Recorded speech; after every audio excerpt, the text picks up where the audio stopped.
尊敬的威廉·鲁托总统阁下，各位来宾、老师们、同学们，大家上午好。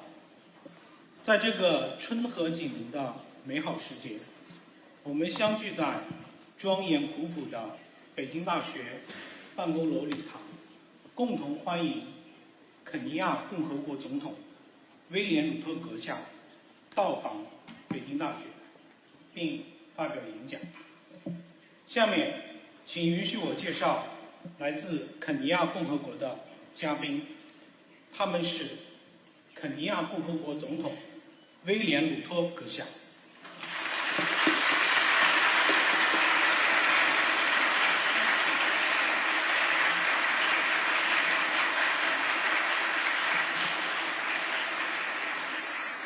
总统夫人雷切尔·鲁托女士，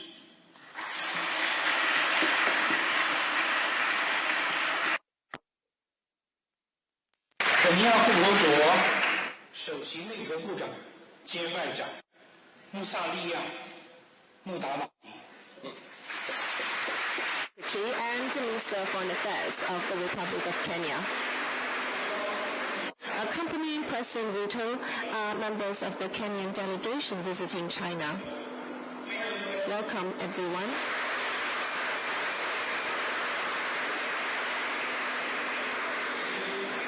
The Chinese guests present today include Ambassador Extraordinary and Plenipotentiary of the People's Republic of China to the Republic of Kenya, Guo Haiyan. Deputy Director General of the International Cooperation and Exchange Department of the Ministry of Education, Zhao Lei. And representatives from the Ministry of Foreign Affairs and Ministry of Education of China. Representatives from Peking University include Secretary of the Party Committee and Director of the University Council of Peking University, He Guangcai. President of Peking University, Gong Xihuang.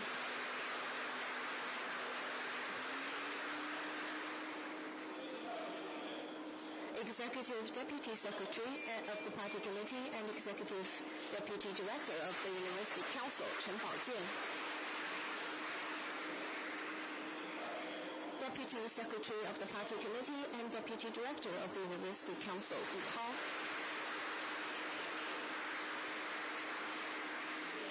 As well as faculty and student representatives from various departments of Peking University.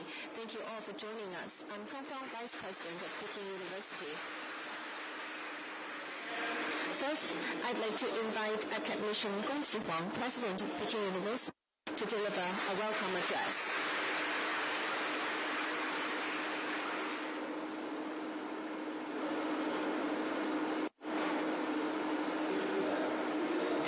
Distinguished President William Ruto, distinguished guests and friends, teachers and students, good morning. It is a great honor for us to welcome President William Ruto of the Republic of Kenya to Peking University in this vibrant spring day at Yangyuan. Here, on behalf of all the faculty and students of Peking University, I would like to extend a warm welcome to President Ruto and all the distinguished guests present here today. Despite the geographical distance between China and Kenya, the historical ties between our peoples date back to the ancient maritime Silk Road. Over 600 years ago, Chinese navigator Zheng He led a fleet to the coastal regions of present-day Kenya, writing a chapter of friendly exchanges between our nations. Today, the relations between our two countries is flourishing, with comprehensive strategic partnerships steadily advancing, political mutual trust continuously strengthening, and international cooperation becoming increasingly close, which has yielded fruitful results in the joint construction of the Belt and Road Initiative. President Xi Jinping has highly praised the China-Kenya relationship, stating on multiple occasions that the two countries are at the forefront of China-Africa cooperation, bringing benefits to our peoples and setting an example for China-Africa cooperation. Peking University has long valued cooperation with Kenya and other African countries. We have established an African Studies Center offering courses in African languages such as Swahili to cultivate professional talents. We have also engaged in joint archaeological excavations with the Kenya National Museum to enhance research of historical exchanges between China and Kenya. In 2016, under the personal guidance of President Xi Jinping, the Institute of South Cooperation and Development was established at Peking University, training a large number of high-end talents in governance and administration for developing countries, including Kenya.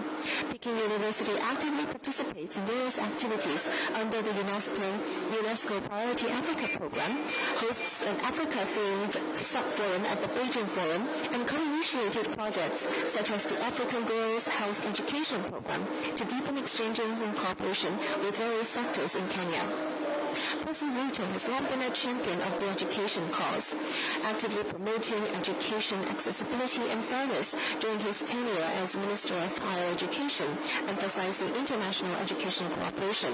After assuming the presidency, he proposed the bottom-up economic transformation agenda dedicated to improving people's livelihoods and national modernization. These efforts align closely with China's development philosophy. Looking into the future, we look forward to joining hands with Kenya to deepen cooperation in education, technology, cultural exchanges, and other fields to contribute wisdom and strength to the modernization of countries in the global south. In conclusion, let us once again warmly welcome President Ruto's visit to Peking University.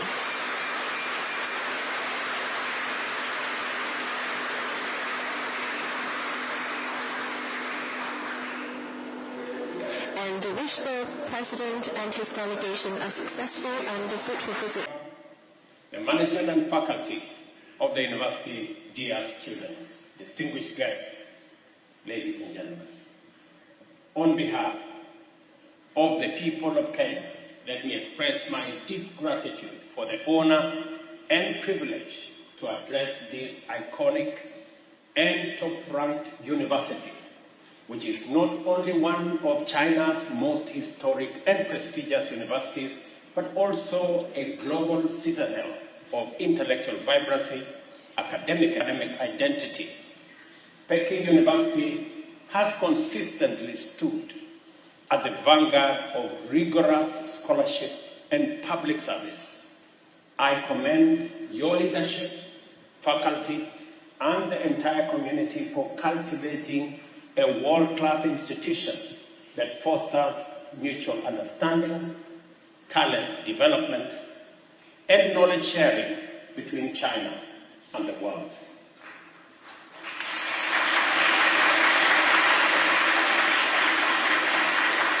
Peking University has played a pivotal role in China-Africa educational relations, having educated over 4,000 African students since 1956, including many from Kenya.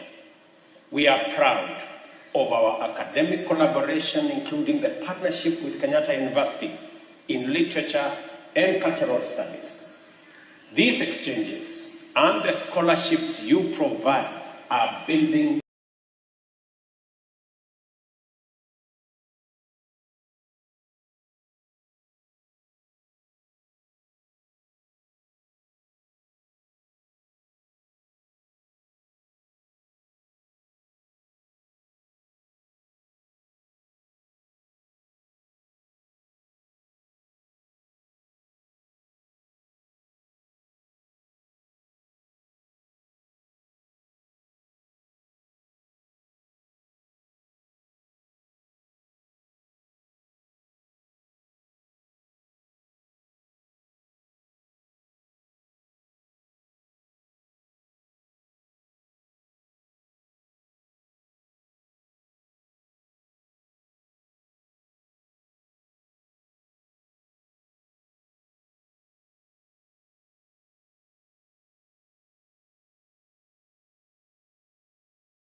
Africa and China have emerged as pivotal partners in this shifting landscape, bound by history, powered by mutual interest, and grounded in a shared future.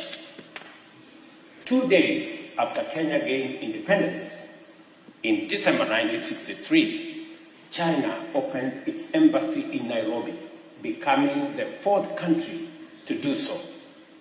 Our ties have only deepened since, culminating in the establishment of a comprehensive strategic cooperative partnership in 2017. China is now sub-Saharan Africa's largest trading partner and Kenya's largest overall. We export tea, coffee, flowers, and more. And I trust many of you may have enjoyed a cup of Kenyan tea or coffee, or a bouquet of fresh flowers or roses from Kenya. Over 3,000 Chinese companies operate in Africa, 500 of them in Kenya, most from the private sector. Our cooperation under the Belt and Road Initiative has delivered flagship infrastructure projects including roads, ports, and the standard gauge railway infrastructure that is reshaping national connectivity and regional integration. But even as we celebrate these achievements, we must confront a sobering truth. The post-war multilateral system is broken, dysfunctional, and no longer fit for purpose. And the escalating trade tariff war may be its final death blow. Allow me, ladies and gentlemen, to give my perspectives on 4 key aspects, namely peace and security, the climate change crisis, the global financial architecture, and matters global trade, and suggest possible ideas on the way forward. On the United Nations and the UN Security Council, no other circumstance other than the post-war situation would have made the current structure of the UN, and more particularly, the UN Security Council, and that is the 5 permanent members with individual powers, an acceptable peace and security architecture. The Security Council, once a beacon of peace and diplomacy, now has 1 permanent member invading one country, while another member takes sides in conflict, in direct contradiction to the Council's own resolutions.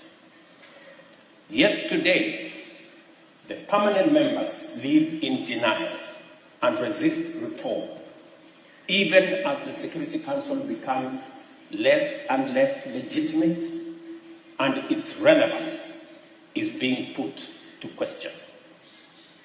On the other hand, the global multilateral financial architecture is simply outdated. The Bretton Woods institutions recently celebrated their 80th anniversary. 80 years ago, we all know 2/3 of the world's nations did not exist as states when this architecture came into being. The IMF was established to buttress the gold standard, fixed exchange rate system, a system that collapsed 50 years ago. The World Bank, on the other hand, was established to rebuild Europe, an assignment now very well overtaken by events.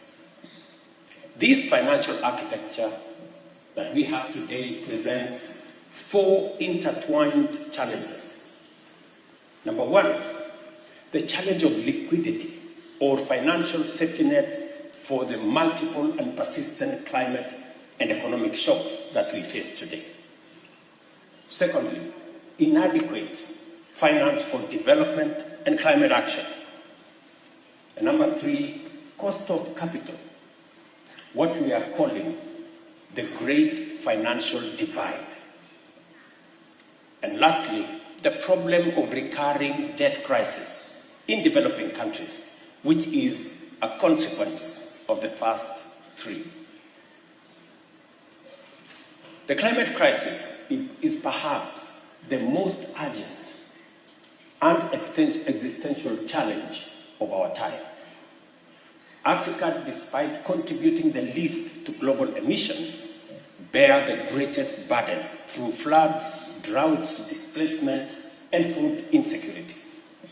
We have scientific consensus that these extreme weather events are human-induced.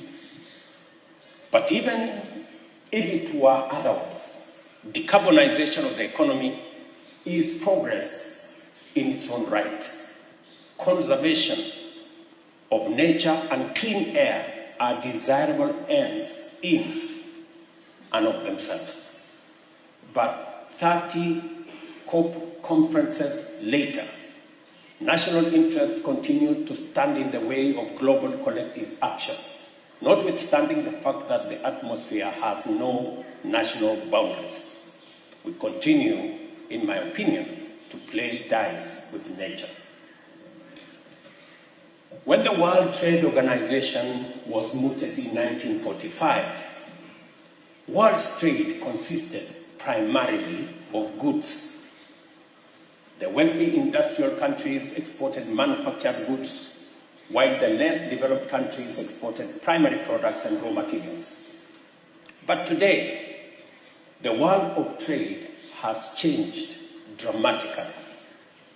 Trade in services now accounts for a quarter of global trade and are growing 3 times faster than the merchandise trade. The business process outsourcing, BPO commonly known as, and IT-enabled services, which were inconceivable in 1945, are currently in the order of US $300 billion and projected to grow at 10% annually over the next decade. Trading services, particularly digitally enabled services, defies the traditional goods logic, as it enables professionals in developing countries to compete with their counterparts in industrialized countries with a lot of ease. But this leveling of the playing field goes beyond digital services. For example, affordable air travel enabled medical tourism to emerge as a growth industry.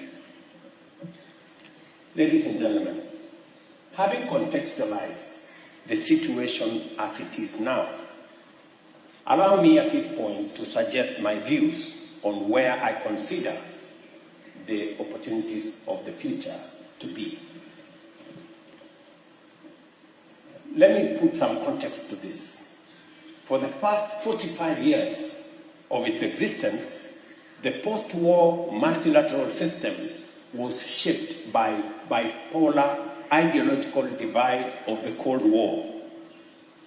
This divide, the East-West divide, suggests that we are unable to overcome the bipolar of that era, or the bipartisanship or bipolarism of that era.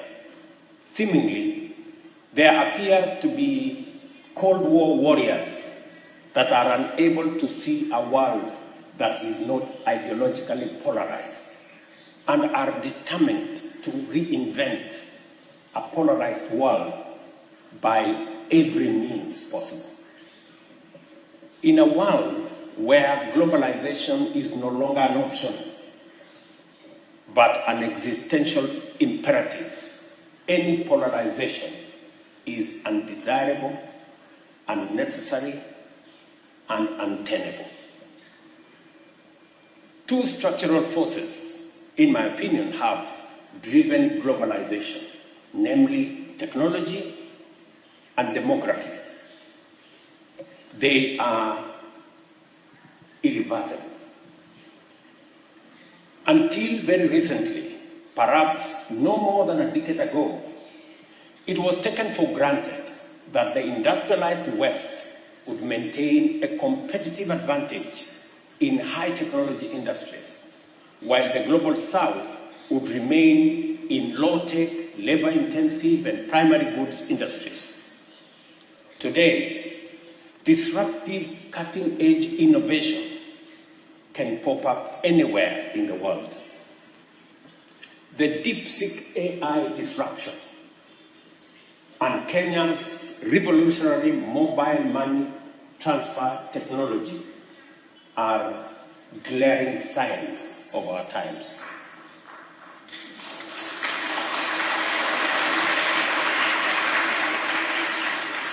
Additionally, there is a saying that demography is destiny. Economic development cannot be divorced from demographics. It is people who produce, and it is people who consume or provide a market. At the dawn of African independence in 1960, the combined population of the US and the European Union at 520 million was double that of Africa at 260 million. 6 decades on, it is the opposite or the reverse.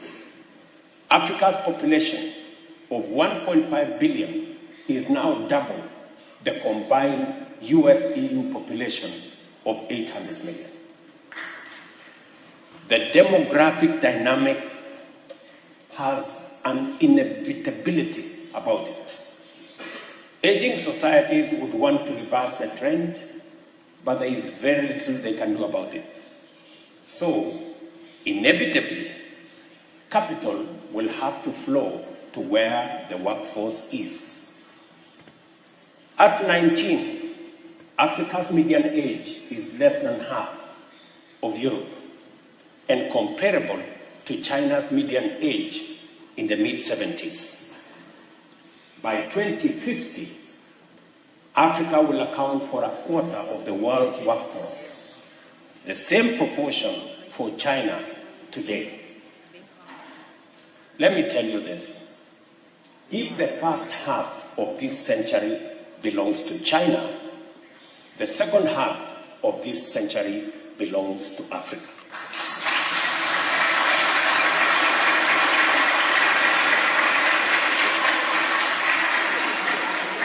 We must therefore imagine a new peace and security architecture, one rooted in democracy, equity, transparency, and equal representation. It is my view that the security architecture of the world should be representative of the 5 continental blocks. That is the Americas, Europe, Asia Pacific, and Africa and Middle East, with equal representation for each of the regions. Seeing as Europe already has 3 members, France, the UK, and Russia, it seems reasonable to all of us that the membership for each region be set at 3, so that we enter with a total of 12 permanent members. Such a council would better reflect today's geopolitical realities and uphold the principle of sovereign equality among nations. On the other hand, global opinion is divided on whether the current international financial architecture can be reformed. Many people tell me it cannot. My view is that as difficult as it is still easier to reform this financial architecture, even though the latter would be a better option. At the heart of the Bretton Woods institution is a fundamental issue. These are shareholder institutions. At the time they were formed, the shareholders were also the primary stakeholders and beneficiaries. Both the World Bank and IMF have evolved into development finance institutions but the ownership and power remains with the wealthy countries that they no longer serve. The interests of the shareholders and stakeholders and beneficiaries are at great variance almost all the time. This anomaly became apparently glaring during the IMF SDR issuance, where 64% of allocations ended up in wealthy countries that did not need liquidity support. The poorest countries, which needed it most, received only 2.4%. That is the extent of disconnect between the shareholders' interests and the stakeholders and beneficiaries' interests. There are many reforms required of these institutions, but I believe that the most consequential is governance changes that will transform them into independent, apolitical, global institutions, insulated from the national interest of their shareholders. And you know what? This requires no more than adopting modern corporate governance best practice. The shareholders should elect directors, and the directors should appoint and supervise competent professional management. Just as simple as that. I believe reform, not abandonment of multilateral system, is the path into the future. Let me go back to climate change.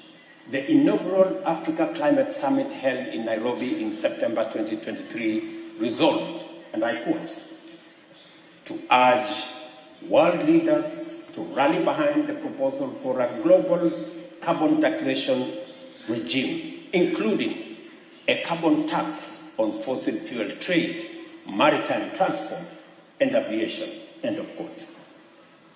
This principle is accepted at the national level and is implemented through carbon taxes, subsidies to green energy, and national emissions trading systems.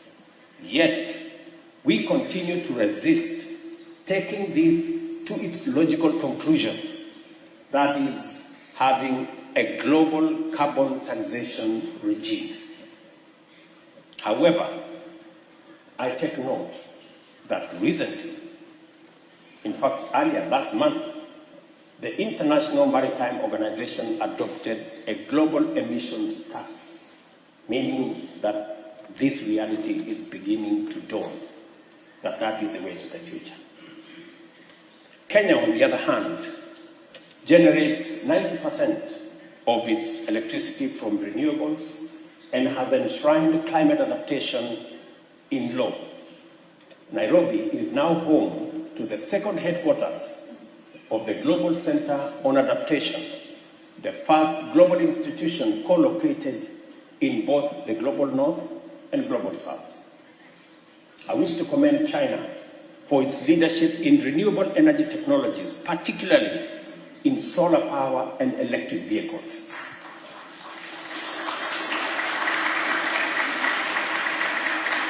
Without China, many of these technologies would remain unaffordable for much of the developing world. Today, solar panels, e-bikes, and electric buses are commonplace in African towns. This is what meaningful South-to-South cooperation should look like. Ladies and gentlemen, as the world's trade system evolves, we must update our assumptions. While the language of international trade is framed on issues of trade between countries, much of trade now occurs within international supply chains of global cooperations.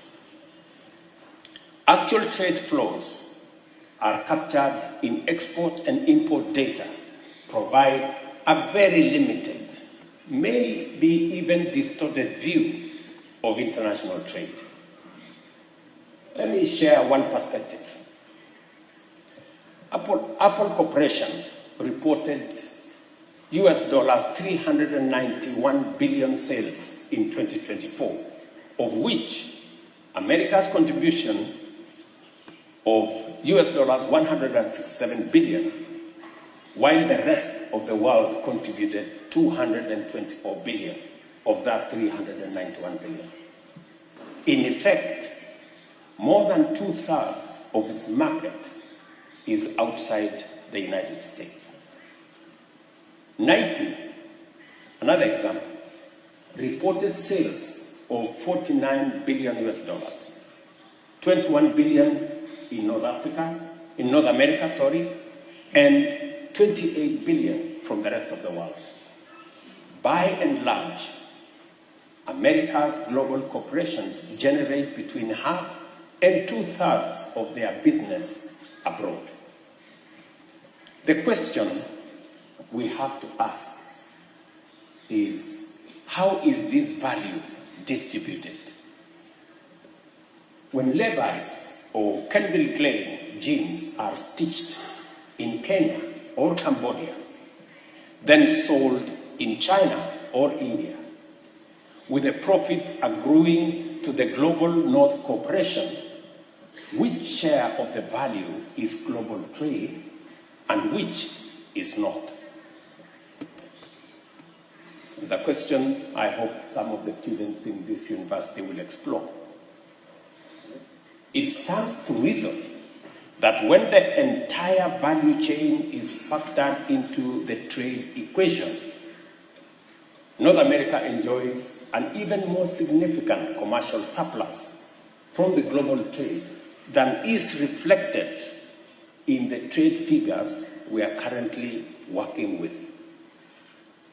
Indeed, this is the conclusion reached in a study by the European think tank Center for Economic Policy Research, published in 2024, which was titled Globalization and Profitability of US Firms. Let me quote them. And I quote, "Lower trade barriers allowed North American firms to enter new markets and utilize their intangible assets to boost profitability. Foreign profitability of US firms increased by much more than domestic profitability." End of quote. It is an assignment to all of us as we discuss matters trade to know that the statistics that are available do not give a full picture of what values and what trade we are working with. There is a big difference between numbers of trading goods that is not complemented with numbers trade in services and other intangibles. Kenya's response to these realities is rooted in economic diversification and regional integration. Through the Africa Continental Free Trade Area, we aim to unlock value chains and markets across our 1.4 billion strong continent. Nairobi, our capital, serves as a UN headquarters in the Global South and as a hub for environment, finance, media, and innovation. We are also a diplomatic hub. Kenya has remained a non-aligned nation committed to peaceful resolution of conflict and sovereignty and mutual respect. We support the One China policy, a two-state solution in the Middle East, and dialogue, not escalation, in the Russia-Ukraine conflict. As we say in Africa, when two bulls fight, the grass suffers. Let us choose understanding over confrontation. Kenya's greatest asset is its people.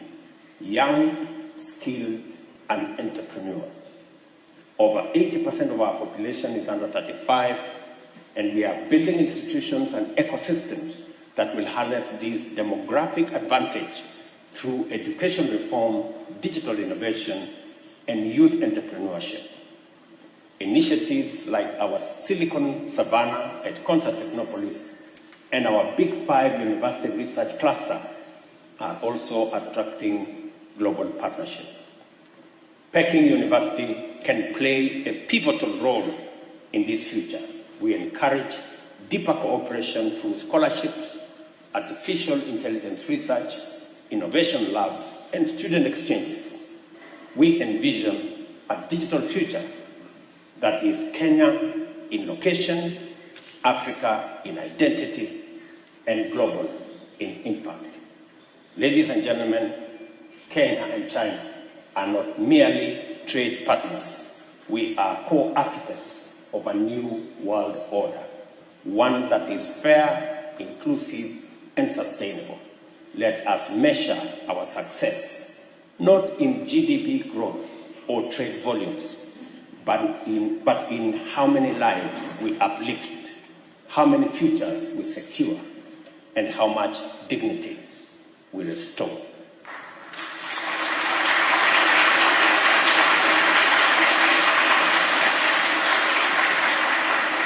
This visit, as the first African state visit to China this year, mirrors my 2024 visit to the United States, the first African state visit there in 15 years. Perhaps, symbolically, Kenya can serve as a bridge between East and West, North and South, in an era of deepening geopolitical tensions. Let this be our shared legacy that China and Africa, through trust, vision, and partnership, help to build the foundation for a 21st century multilateralism that serves all humanity. I thank you.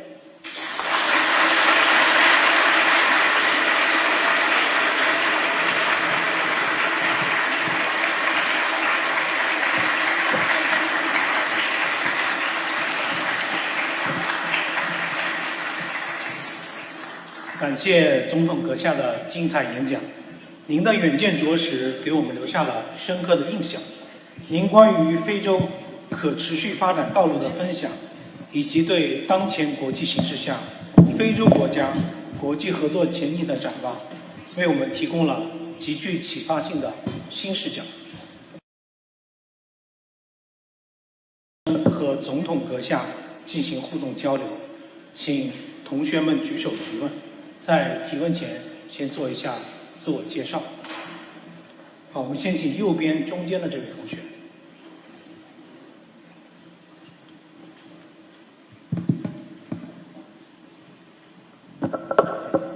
Good morning, Mr. President.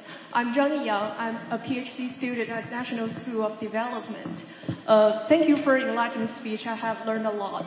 And, climate change is now becoming a major challenge for all countries, including China and most countries in Africa.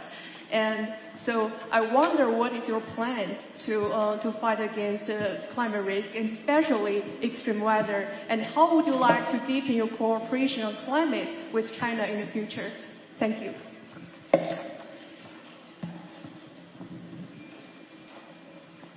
Thank you very much. As you say correctly, climate change has no boundaries. The effects of climate change affect all countries, maybe not in the same way, not as the bigger burden is shared by countries in the global south, maybe to a great extent in Africa, and we should step up what I said in my statement. The current international financial architecture do not have the requisite resources to finance development and climate action. And that is why it is our belief that there is need for reform of the international financial architecture to be in tandem and to synchronize the international financial architecture with the realities of today, that we have serious shocks that come as a result of climate change, droughts, floods that result in serious devastation in many parts of the world. And there is no adequate resources to be able to mitigate the effects of serious climate effects on countries, especially those in the global south. And therefore, it is our push, and we're very happy that we are making progress to the realization that there is need to have a financial architecture that is sensitive and responsive to the realities of the moment. It is our considered view that beyond the reform of the financial architecture is new sources of funding, new sources of raising resources to finance development and to finance climate action. And that is why we are saying there is need for us to look at carbon taxation. And finally, is to engage in adaptation, making sure that we mitigate the effects of climate change. It is the reason why we're working with China and other partners in climate action, and the contribution of China in the fields that I have said, in generation that is generation of energy, that is clean energy using solar panels, the reduction of use of carbon footprint using e-vehicles is a significant contribution towards managing the effects of climate change, and therefore the partnership between Africa and Kenya, for that matter, and China is significant in both mitigating the effects of climate change, raising the necessary resources, and making sure that we engage in adaptation all the way to managing the environment. Thank you very much. 谢谢总统阁下。由于时间关系呢，我们提最后一个问题，我们把这个机会留给我们的留学生代表，请中间靠左的那位同学。Thank you. I'm Lichuma Clinton from Kenya. I'm a beneficiary of China-Kenya bilateral ties. I have a scholarship through the UDA party and the CPP party. I got a scholarship from MOFCOM, and I'm doing masters in public policy ending in July. My question is, what are African leaders doing in terms of reverting, because you are more dependent on resource-dependent economies rather than knowledge-based economies? And how are African leaders going to negotiate with international partners for better, equitable, and mutual benefits for both parties? Thank you. Thank you very much. You're right, and I spoke in my statement, if you followed my statement, the knowledge economy, the economy, the future of trade is not necessarily going to be trade in goods or products. The future is going to be trade in services. That is where growth is significant. And trade in services means that we invest in people, we invest in education, we invest in training. It is the reason why Kenya spends 30% of our national budget in education and training. We spend $5 billion every year in education because the future is in people and trading services.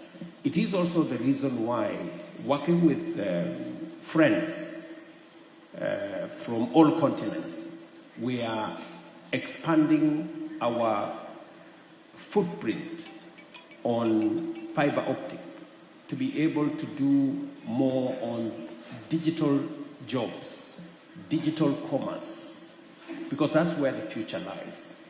And so even as we look into the future, we are making ourselves competitive by investing in the areas that have growth going into the future. That's number one.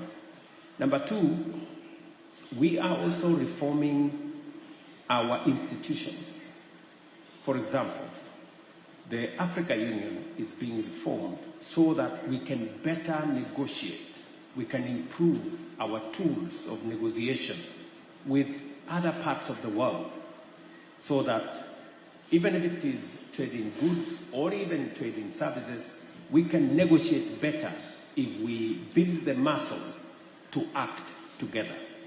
It is also the reason why there is the South-to-South cooperation that brings into the equation the relationship between Africa and China and Asia and others, so that we can better negotiate ourselves into business, into opportunities, into the future, and also insulate ourselves from unilateral action from others who may want to take advantage of the muscle that they have. So this whole building of coalitions that would help improve our position of trade, of investment, are the two sides of what we are doing. We are investing in our people so that we create advantages for the future, especially in the areas of trade, in services and other spaces, and especially as we look into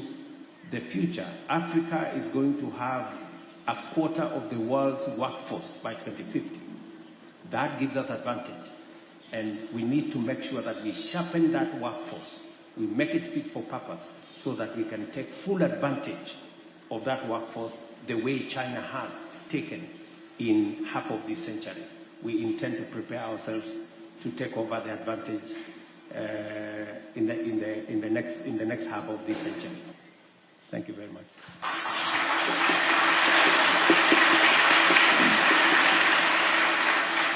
再次感谢总统阁下对同学们提出问题所做出的富有洞见的解答。您的分享不仅拓宽了我们的国际视野，而且加深了我们对肯尼亚发展现状和前景的理解。我们相信今天的交流将成为北京大学与肯尼亚进一步深化合作的重要契机。我们期待未来有更多的机会与肯尼亚各界加强交流，为深化中国同肯尼亚关系、构建新时代全天候中非命运共同体做出贡献。接下来，我们有请何光彩书记代表北京大学向总统阁下赠送纪念品——北京大学大学堂牌匾。